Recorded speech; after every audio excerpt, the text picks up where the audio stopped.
नमस्कार, स्वागत है आप सभी का न्यूज़ हब इनसाइट में। मैं अलंकृता मिश्रा गुरु घासीदास विश्वविद्यालय से मास्टर्स कर रही हूँ पत्रकारिता एवं जनसंचार विभाग में। नमस्कार, मैं हूँ शगुफ्ता परवीन। मैं पीएचडी स्कॉलर हूँ और मैं डॉक्टर सीवी रमन यूनिवर्सिटी से मेरी पीएचडी चल रही है। मेरा रिसर्च का कार्यक्रम जारी है और इस न्यूज़ हब केयर इनसाइट में हम ये जो सीरीज़ हमने शुरू की है, जिसमें जागरूकता सीरीज़ है, उसमें हमारा पहला विषय है साइबर अपराध से जुड़ी जो समस्याएं हैं और जिससे समाज जूझ रहा है कि ये अपराध किस तरीके से समाज में बढ़ रहे हैं, उस बारे में जागरूकता फैलाने के लिए ये सीरीज़ शुरू की गई है। और ऐसी और भी जानकारी के लगातार हमारे कार्यक्रम आते रहेंगे, जुड़े रहिए। और आज शुरू करते हैं हमारे इस कार्यक्रम का पहला क्रम। आज हमारे साथ हैं हमारे विशेष अतिथि डॉक्टर मुकेश शर्मा, जो लगातार 38 सालों से सर्विस में थे और बैंक ऑफ बड़ौदा में, और उसके बाद इन्होंने और भी कई सारी चीज़ें की। जानते हैं इन्हीं की जुबानी। मैं एक सेवानिवृत्त बैंकर हूँ और मैंने भारत के प्रतिष्ठित राष्ट्रीयकृत बैंक ऑफ बड़ौदा को 38 वर्ष तक देश के 7 राज्यों में सेवाएं देने के बाद मैं जनवरी 20 में मुंबई मुख्यालय बैंक ऑफ बड़ौदा से एक कॉरपोरेट जनरल मैनेजर के पद से सेवानिवृत्त हुआ। और इस 38 वर्ष के सेवा काल ने मुझे बैंकिंग के विभिन्न पहलुओं का अनुभव दिया। और उसके ठीक बाद मैं सेवानिवृत्ति के बाद मैंने विचार किया कि मैं अपना सेवानिवृत्त जीवन इस 60 वर्ष की अवस्था के बाद कैसे शुरू करूँगा। तो मैंने I started life begins at 60। मैं इस पर एक डिजिटल बुक पे भी अभी फ़िलहाल काम कर रहा हूँ। और इस डिजिटल बुक का उद्देश्य ये है कि हमें 60 वर्ष के बाद अपने जीवन को कैसे जीना है, वो चीज़ें, वो इच्छाएँ जो हमारी सेवा काल में नौकरी के दौरान, जहाँ एक बॉस होता है, कुछ एडमिनिस्ट्रेशंस होते हैं, कुछ कुछ बंधन होते हैं, उससे मुक्त होकर के एक सेवानिवृत्त वरिष्ठ नागरिक के रूप में अच्छे से अपनी उन इच्छाओं को, उन कार्यों को जो हम सेवा काल में नहीं कर रहा हूँ, उसमें से ये भी था कि मैं समाज को क्या दे पाऊँगा। और इसी दौरान मैंने पीएचडी का एक सबमिशन किया उत्तराखंड विश्वविद्यालय के लिए, जिसमें banking subject non performing assets पर काम किया। उसके बाद मैं जनवरी 20 में मैंने एक अधिवक्ता के रूप में दिल्ली बार काउंसिल में अपना पंजीकरण कराया और बैंकिंग से रिलेटेड विषयों पर मैं विशेष प्रैक्टिस करता रहा। और मेरा इकोनॉमिक ऑफेंसेस मेरा क्षेत्र था। और इस इकोनॉमिक ऑफेंसेस में वो सारे फ्रॉड्स जो बैंकों के साथ, बैंकों के द्वारा या बैंकों के बीच में किन्हीं कतिपय कारणों से किए जाते रहे, उस पर मेरी वकालत का विशेष क्षेत्र है। तो मैं सीबीआई में दर्ज और मनी लॉन्ड्रिंग के मैसेज जो इंफॉर्मेशन डायरेक्टरेट में जी, तो अब बात करते हैं इस विषय पर। बिल्कुल, ज़रूर। तो चर्चा शुरू करें। जी बिल्कुल। अनिता जी, मैं सर आपसे ये पूछना चाहूँगी कि हमारी जो प्रश्नावली है उसमें सबसे टॉप मोस्ट क्वेश्चन ये है कि साइबर अपराध को आप किस तरीके से देखते हैं और जो दूसरे अन्य अपराध हैं हमारे समाज में, उनसे ये किस तरह अलग है। तो अगर आपको मैं कहूँ कि आम आदमी की भाषा में अगर आप समझाना चाहें तो आप हमें कैसे समझाएंगे, हमारे दर्शकों को प्लीज़ ये समझाएँ। शगुफ्ता जी, आम आदमी की नज़र में साइबर अपराध को हम डिजिटल माध्यम से किसी भी इंटरनेट की सुविधा के साथ, चाहे मोबाइल आपके हाथ में है या आपके पास डेस्कटॉप रखा है या आप किसी और भी गैजेट्स पर ऑपरेट कर रहे हैं, वो इंटरनेट से कनेक्ट होता है तो आप साइबर दुनिया में, डिजिटल वर्ल्ड में चले जाते हैं। देखिए, आज के जो फिज़िकल क्राइम है, उस फिज़िकल क्राइम में और डिजिटल क्राइम में बेसिक फ़र्क यही है कि यहाँ जो क्राइम करने वाला है, लक्ष्य आप हैं, लक्ष्य मैं हूँ, लक्ष्य हर आदमी इस समाज का है। आप लोगों ने शायद एक पिक्चर आई थी आज से 6-7 साल पहले, जमतारा, उसमें एक नीचे टैग लाइन थी, सबका नंबर आएगा। तो मैं आज उसको अंडरलाइन करता हूँ आपकी प्रेजेंस में कि वाकई में सबका नंबर आ रहा है और जो बच गए हैं उनका नंबर भी आएगा, क्योंकि वो अदृश्य या जामतारा में बेटा एक नया क्षेत्र भी उत्तर भारत में, दिल्ली एनसीआर के आसपास मेवात डेवलप हुआ है। वो जो राजस्थान, हरियाणा और दिल्ली के क्षेत्र में के आसपास के कुछ इलाकों में वहाँ लोग हैं, ठीक जैसे जामतारा बंगाल, बिहार और झारखंड का ठीक नया डेवलप हुआ। और एक सबसे ज़्यादा चुनौतीपूर्ण स्थिति ये आई है कि बेंगलोर और उसका नियर बाई एरिया में भी साइबर क्राइम के नए पौधे डेवलप हो गए हैं। और सबसे चैलेंजिंग सिचुएशन ये है कि वो बहुत क्वालिफाइड कंप्यूटर्स, इंजीनियर्स, टेक्नोक्रेट्स, तो बहुत इजीली वो लोग इस चीज़ों को समझ पाएंगे। और मैं जहाँ तक समझता हूँ जैसे जैसे हमारी तकनीकी का विकास होगा, इंफॉर्मेशन टेक्नोलॉजी आम आदमी तक पहुंचेगी। आज हर आदमी में, जब रिलायंस ने अपने प्रोसेस को शुरू किया था तो कर लो दुनिया मुट्ठी में, इससे दुनिया शुरू हुई थी। और डिजिटल वर्ल्ड हर आदमी के, आज हर आदमी के हाथ। ये सावधानी का विषय है, ये इस्तेमाल का विषय है। आज हमारा जीवन पूरी तरह से डिजिटल पर डिपेंड हो चुका है। और डिजिटल पर डिपेंड हम जब डिमोनेटाइजेशन किया था मोदी जी ने, मेरे ख्याल से नवंबर 2016 जी, ठीक है, उस बात को भी लगभग 9 साल लगभग होने को है। तब हमने कल्पना भी नहीं की थी कि हम कैसे इस 2000 और 1000 के नोटों के डिमोनेटाइजेशन होने के बाद हम डिजिटल प्लास्टिक मनी की बात शुरू हुई, फिर डिजिटल मनी की बात शुरू हुई। और आज आप वाकई में, आप अक्सर, मैं हास्य का विषय ज़रूर है कि हम किसी कोई गरीब आता है और आपसे पैसे मांगता है तो हम कहते हैं नहीं भाई मेरे पास छुट्टे नहीं है, तो खट से एक स्कैनर निकाल के आपके सामने पेश करता है और आप कहते हैं जो भी है जो इसमें दे दो इसमें, मतलब इसका मतलब he is maintaining an account. तो ये बड़ी मतलब। और उसी तरह आप बाजार में किसी सड़क के किनारे बैठी हुई सब्जी वेंडर से आप 10 रुपये का धनिया खरीदते हैं तो वहाँ भी स्कैनर ऑलरेडी प्लेस है। शादी ब्याहों में हम जाने लगे तो आजकल पहले वो ना 501 का लिफाफे और 1100 के लिफाफे बंद हो गए, अब वहाँ भी स्कैनर लगा होता है, QR कोड लगा है, वो पैसा डायरेक्ट दूल्हा दुल्हन के अकाउंट में जा रहा है और उसका अधिकार भी उन्हीं को। मैं कहना चाहता हूँ 2 रुपए से 2 लाख तक के खर्चों के लिए या और ज्यादा के लिए अब हम निर्भर हो गए हैं पूरी तरह इस से ऑनलाइन मनी पे। ऑनलाइन अब इसमें विषय ये है कि ये साइबर का ये जो डिजिटल कनेक्शंस हैं ये विजिबल नहीं है। उसी तरह से इसमें खाली डिजिटल एविडेंसेस हैं।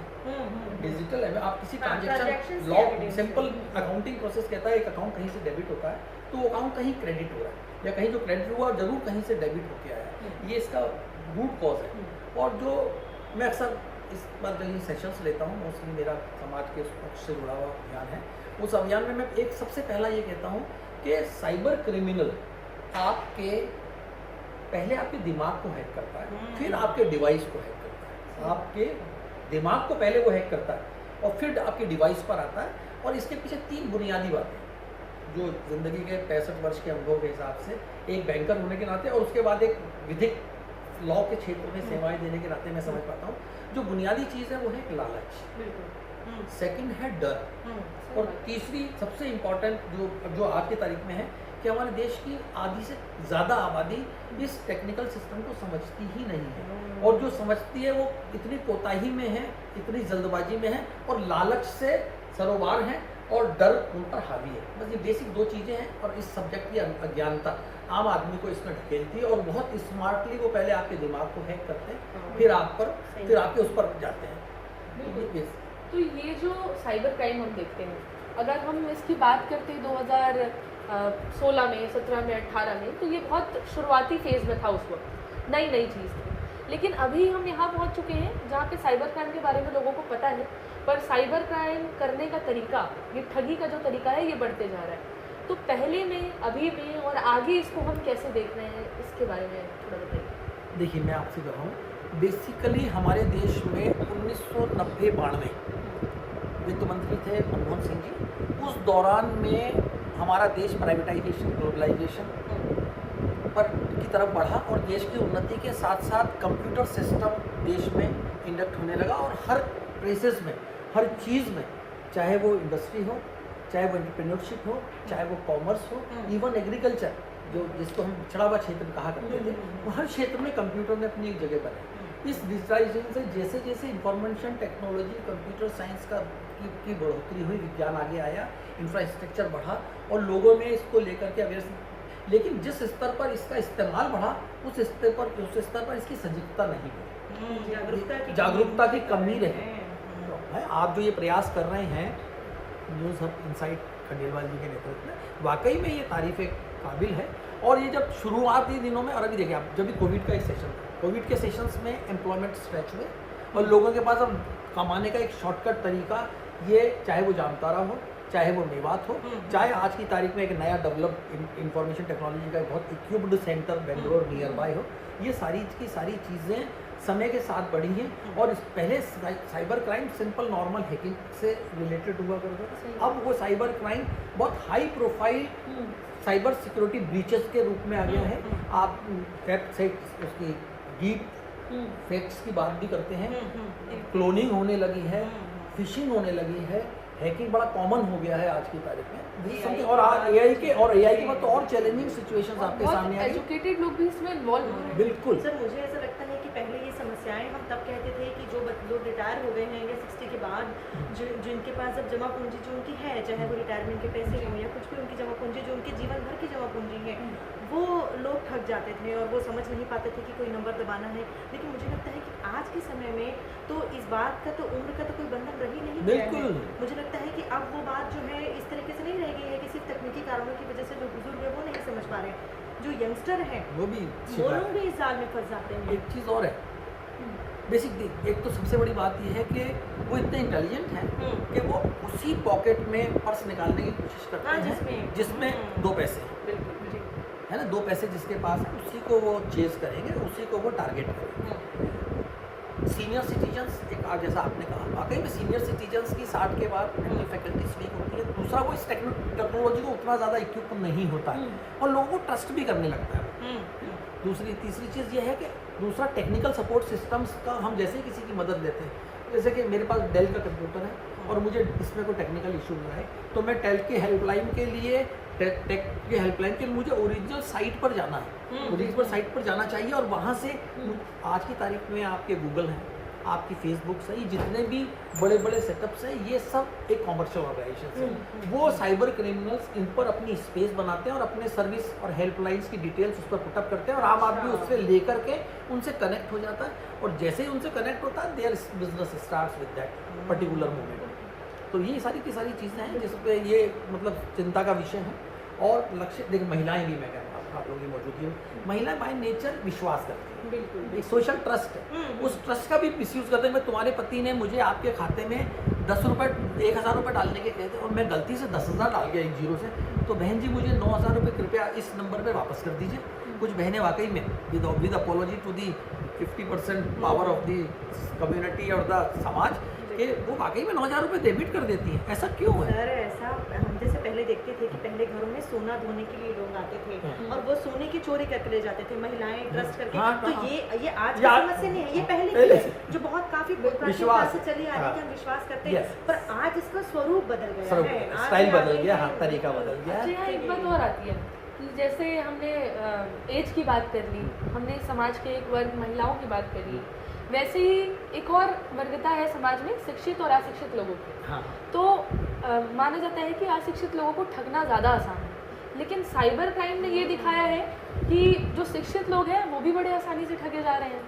अभी आपको एक एग्जांपल दूंगा। Advanced मैं उस individual senior executive of NTPC Korba से सेवानिवृत्त एक एक्स जनरल मैनेजर है, मैं उनकी आइडेंटिटी डिस्क्लोज करना ठीक नहीं समझूंगा, लेकिन मैं ये ज़रूर बताना चाहूँगा कि वो भी इन्वेस्टमेंट फ्रॉड का शिकार बने और 1 करोड़ 92 लाख रुपये, अभी पढ़ा होगा आपने 8-10 दिन पहले दैनिक भास्कर में, और वो ये क्लियर कट के ही has been trapped by the smart, मैं स्मार्ट ही कहूँगा, स्मार्ट तो हैं वो जो पर्दे के पीछे से खेल कर रहे हैं कि वो इंटेलिजेंट, वो भी पढ़े लिखे अनुभवी सीनियर सिटीजन को एक्सप्लॉइट करके उसके जीवन भर की जो 2 करोड़ की रिटायरमेंट फंड्स थी वो सब उसको एक्सप्लॉइट करता है। और एक चीज़ और है इसमें, एक डर का जो मैं लालच वाले सब्जेक्ट पे तो बात कर रही हूँ, एक डर है, डर में ब्लैकमेलिंग के बहुत सारे इश्यूज हैं। ये मेरा जो मोबाइल है, इस मोबाइल में कुछ ऐसी चीज़ें भी हैं जो मेरी निजी हैं, मेरी पर्सनल है ना।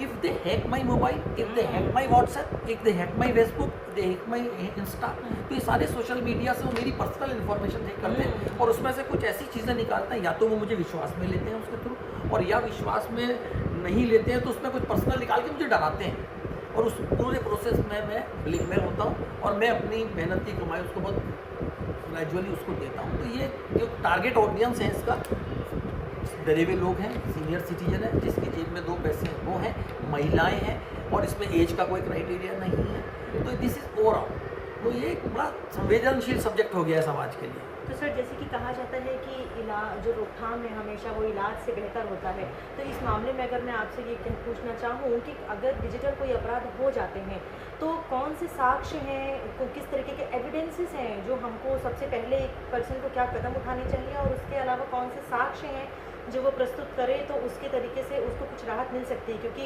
बात सिर्फ अपराध में फाइनेंशियल लॉस की नहीं है, बात ये भी है कि उनको मानसिक जिस प्रताड़ना से गुजरना पड़ता है, सोशल जिस डिलेमा में, और ये जो चीज़ें रहती हैं, ये बहुत सारी चीज़ें हैं जिनसे उनको गुजरना पड़ता है। एक इंसान जब इस तरीके के फ्रॉड से गुजरता है, इस वजह से उसको बहुत सारी समस्याएं आती हैं। तो अगर मैं आपसे पूछूं कि कौन से एविडेंसेस हैं जो हमारे काम आ सकते हैं, या किस तरीके की सावधानियां जो है रखनी चाहिए, आप उस बारे में प्लीज़ कुछ हमारे लिए। हाँ, मैं जैसे कई सेशंस में मैं अवेयरनेस सत्रों में जाता हूँ, तो मैं सबसे पहले लोगों से ये पूछता हूँ कि क्या आपके साथ ऐसा अटेम्प्ट हुआ एक बात, या क्या आप इसका शिकार बने। दोनों ये प्रैक्टिकल सिचुएशन है जो शिकार। अच्छा, कई लोग संकोच भी करते हैं, जी, मैं मूर्ख बन गया या मेरे साथ चीटिंग हो गई, ये बताता नहीं। इस पूरे प्रोसेस में दूसरे की ठोकर से अगर मैंने समझ ली, सीख ली, तो मैं सुरक्षित हूँ। और उसी तरह से मैं इस पूरे का पूरा प्रोसेस जो है, ये खुद को जागरूक रखने का और खुद दूसरों को जागरूक करने का पूरा प्रोसेस है ये। तो इस प्रोसेस में जैसे ही किसी के साथ ये वारदात हो, अक्सर आपने एक चीज़ और देखी हो, उसमें हम कई लोग अमाउंट देखते हैं। लगभग 22 लाख 83,000 2024 के आंकड़े हैं जो इंसिडेंट्स रिकॉर्डेड हैं, है ना। 22 लाख 24 25 के आंकड़े भी हमारे पास स्थायी आंकड़े नहीं हैं, लेकिन ये आंकड़े अपने आप में चैलेंजिंग कहते हैं। और लगभग 22,800 समथिंग करोड़ का डील हुआ। मैं समझता हूँ 1 लाख रुपए का एक फ्रॉड ऑन एन एवरेज ये हुआ है। और ये वो आंकड़े जो पुलिस रिकॉर्ड में चले गए, national crime board bureau cyber crime, यहाँ अनगिनत मामले होंगे। और ये जो रिकॉर्डेड मामले हैं, तो मैं हमेशा मेरे दर्शकों को बड़े प्लेन शब्दों में सुझाव दूंगा कि ऐसे किसी भी वारदात को आप रिपोर्ट ज़रूर करें। आप बड़ी सामान्य सी बात कर रहा हूँ, पुलिस जब किसी को पकड़ती है अक्यूज़ को, उससे ये जरूर पूछती है तूने और कहाँ कहाँ क्राइम किया। तो जो फिजिकल चोर होता है ना, आज की तारीख में जो नकबजनी करता है या ताला तोड़ते हैं, चोरी करता है, उससे तो वो बताता है साहब मैंने साहब वो फलाने शर्मा जी का स्कूटर चुराया था 1 साल पहले, या वो एक चेन स्नैच की थी। इसी तरह से वो फिजिकल क्राइम्स की रिकॉर्डिंग देता है। तो अगर जिनका स्कूटर चोरी हुआ था शर्मा साहब का, और उसने अगर किसी प्रॉपर रिकॉर्ड में पुलिस थाने में चौकी में रिपोर्टिंग की है, तो वो रिपोर्टिंग रिकॉर्ड पर है। और कभी जब वो रिकवरी होती है, तो उस केस में वो रिकवरी का उसको हक मिलता है। और कानून या लॉ जब रिकवरी का ऑर्डर बनाता है, तो उसमें उसका वापस उसको वो चीज़ जो उसने दिलवाने का। तो लेकिन मैं सबको सुझाव दूंगा, उन्होंने इतनी सरल भाषा में इतने अच्छे तरीके से सारी चीज़ों को सरल करके हमें बताया कि हर वो आम नागरिक जो हमें सुन रहा है वो जान पाएगा और जागरूक हो पाएगा इनकी बातों से। और पुलिस प्रशासन से भी कई सारी बातें इन्होंने की, हमें भी बहुत सारी जागरूकता की चीज़ें बताई।